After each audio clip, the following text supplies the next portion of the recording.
And we're starting with WWE, as the Viper Randy Orton hasn't made an appearance on WWE programming for over a year, with his last match occurring on SmackDown when he and Matt Riddle lost the tag team titles to the Usos. In an interview, Matt Riddle has said that Orton's back injury was so bad that the Legend Killer was in agony and collapsed backstage, and that led to his back fusion surgery.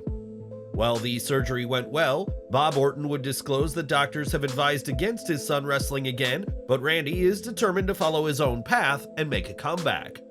Over the past year, Orton has had a lot of time to heal up from his injury and contemplate his future, and it now appears that he indeed is close to a return. BodySlam.net reports that according to sources in Orlando, Orton has been training at the WWE Performance Center for the past 3 weeks, with his tour bus being a constant at the facility. It's unclear at this time who Orton has been working with to make his return happen, but Fightful Select would add that Orton had gotten huge in a good way at one point due to his training. Orton's training has come very sudden, as it was in August that reports came out stating that he had not been cleared to compete and had not resumed in-ring training. Despite several incorrect rumors at the time that Orton was nearing a return, WWE sources and even an official repeatedly reiterated that Orton was not cleared for a return at that point. Ringside News has reported that WWE does have a plan in place for Orton's return, but a source made it clear that these reports wouldn't happen until after SummerSlam. We are now in that time frame, so it may not be long before we see the Viper back on TV, but as we know, plans can always change when it comes to returns.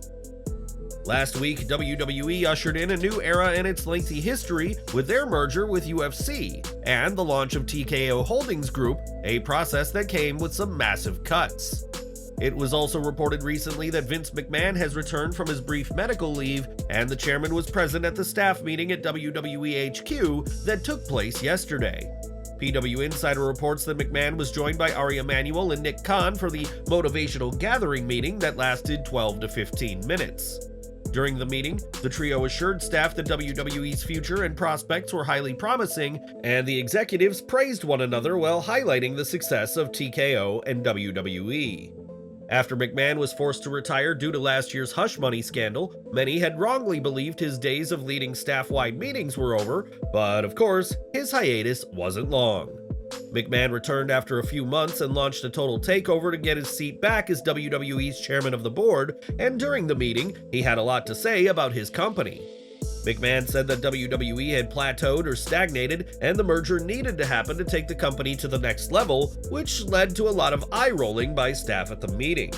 Many felt McMahon's comment only reaffirmed the belief that he wanted a deal so he could return to WWE, and pointed out that WWE was doing record numbers during McMahon's retirement. During the meeting, McMahon referred to Emanuel as his boss, and the latter would also introduce his daughter Ashley, revealing she now works for WWE.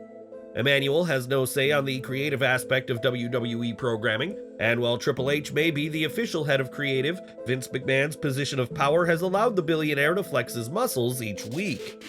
McMahon is able to make changes to WWE on a weekly basis, whether fans are aware of it or not, despite saying he wouldn't be in the weeds of WWE programming back in April of this year.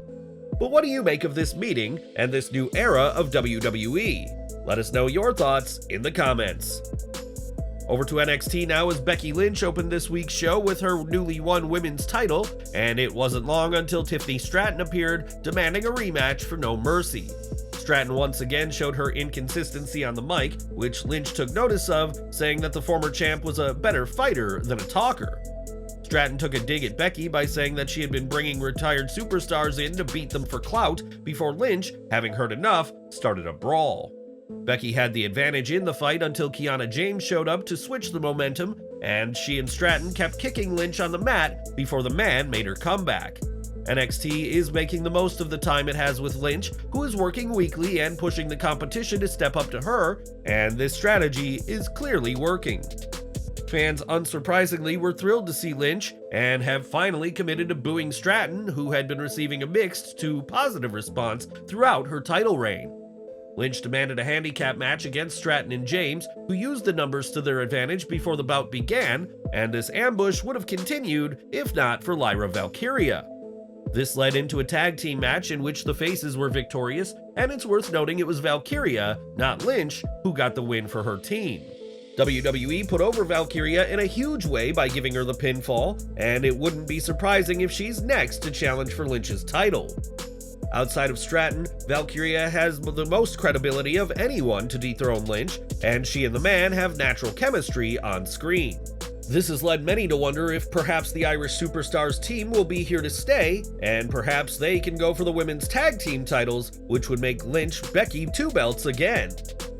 Chelsea Green and Piper Niven are the reigning champions, and while they're feuding with Zoe Stark and Shayna Baszler, there's the chance that the two Irish stars could team up to fight whoever walks away with the gold.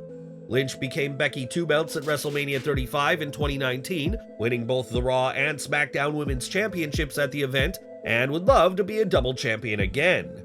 Before that though, Lynch will be defending her NXT Women's title against Tiffany Stratton in an Extreme Rules match at NXT No Mercy on September 30th, and the man can expect quite the fight from the former champion. As we reported yesterday, this week's Raw saw some notable booking changes, with Natalya and Tegan Nox having their roles swapped at Monday's tapings. Rather than the original plan, Natalya challenged NXT Women's Champion Becky Lynch on Raw, while Nox faced Xia Li on WWE Main Event, and we now know why these changes happened.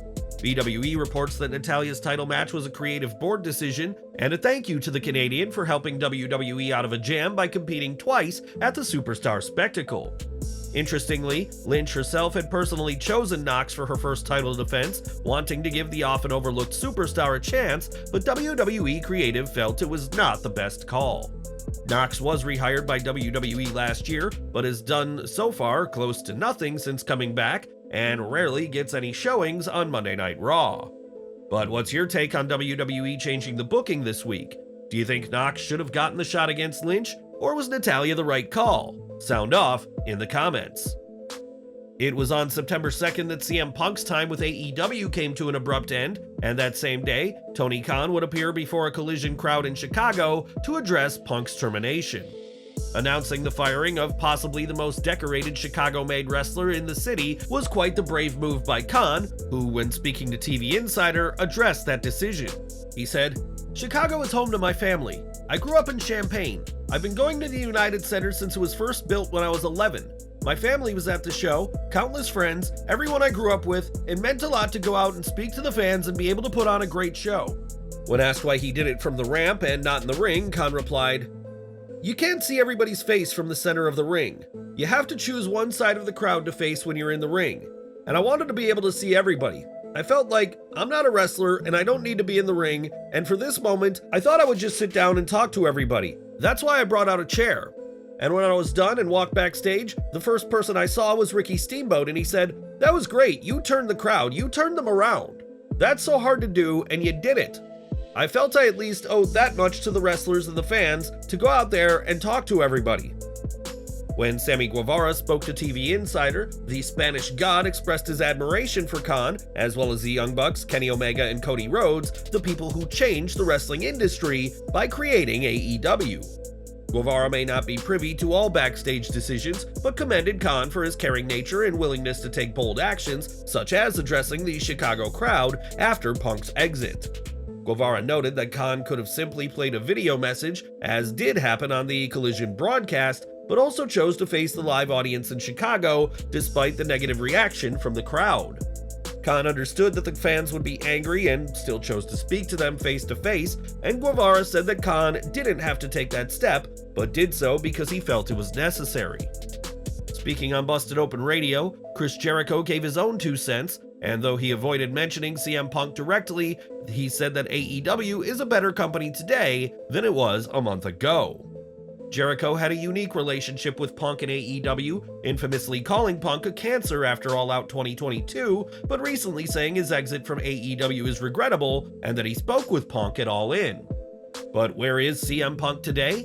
Well, the former AEW star recently returned to commentary for the CFFC fighting promotion, and his co-host couldn't help but poke fun at his AEW exit. During a show, commentator John Morgan said that a fighter may be nervous to see CM Punk in the arena, adding that "some of them fear for their lives, I heard." This is of course a nod to Khan saying he feared for his life at All In, and this isn't the first time Morgan has referenced AEW, noting that Punk was back with CFFC with cause, a nod to AEW's statement announcing Punk's exit. Tony Khan's management style, especially around CM Punk, has often come under scrutiny, but the AEW roster clearly have a lot of respect for the bold actions taken by the company president. Has Khan's actions in recent weeks changed your opinion of him, though? Let us know your thoughts in the comments down below. This week, AEW will host its Grand Slam special, which will kick off tonight with Dynamite and Samoa Joe's challenging of AEW World Champion MJF. The pair have been at odds ever since All Out, where Joe pushed MJF aside during his entrance, a spot that fans recognized as a nod to their interaction when Joe was in NXT. Back then, MJF was merely a nameless security guard, and when speaking to the New York Post, Joe addressed using the WWE spot from years ago for AEW's most prominent feud today. He said, "I don't think we necessarily had to get to it through that meme or avenue, because I think he's a very talented individual, much like myself. I think we have an innate ability to go out and pick a fight no matter what the circumstances are. It obviously was something that stuck out in a lot of people's minds. I knew for a lot of people it was a funny, iconic moment. Why fight the flow? I always felt like if you're gonna take up screen time, at least be somewhat interesting. We were walking down the hallway. He was maybe doing too good a job trying to clear things out. I put him up into the wall. I think after everyone kind of took a look at it and had a hilarious chuckle, and it ended up sticking around and staying." Joe added that he's under no illusions about his match with MJF being easy, as the champ is far from the man he was in 2016, and who do you want to see leave with the AEW title? Tonight's match with MJF is arguably the biggest bout for Samoa Joe in AEW since he arrived, and the Better Than You Bay member won't be entering the match at 100%. Taking to Twitter, MJF called Joe a first ballot Hall of Famer and said that beating Joe at 100% is nearly impossible, and disclosed that he'll be wrestling injured in Arthur Ashe Stadium. Nevertheless, MJF vowed to wrestle for the fans, his fellow New Yorkers, and my brother Adam, and time will tell if the AEW World Championship remains with MJF or if a new era dawns tonight. Now, we all know that Edge's contract with WWE is due to expire within the next couple of weeks, and at this time, it's unclear if the Hall of Famer has inked a new deal he's been presented with. If he hasn't, then Edge could soon find his way to AEW, a sentiment that many in Tony Khan's company share, and Chris Jericho would love to see his fellow Canadian become All Elite. Speaking on the Superstar Crossover podcast, Jericho argued that there really is nothing left for Edge in WWE, and AEW would give him a whole new perspective and new aspirations. He said, "Well, I mean, who's to say for sure? But if you look at Chris Jericho, for example, where I was in WWE, there really wasn't much more that I could do there. You're there for many years, and you've wrestled everybody, and it's great, but it's always good to shock people and just show up with a new kind of mission." So I think that somebody like Edge, there's a lot of guys over in WWE like this. They've kind of done everything they can do there. For him to come to AEW with a whole fresh new coat of paint, a whole new roster of matches that he can have, obviously a new name, which would then, knowing him, knowing me, what I would do is a whole new look, a whole new mindset.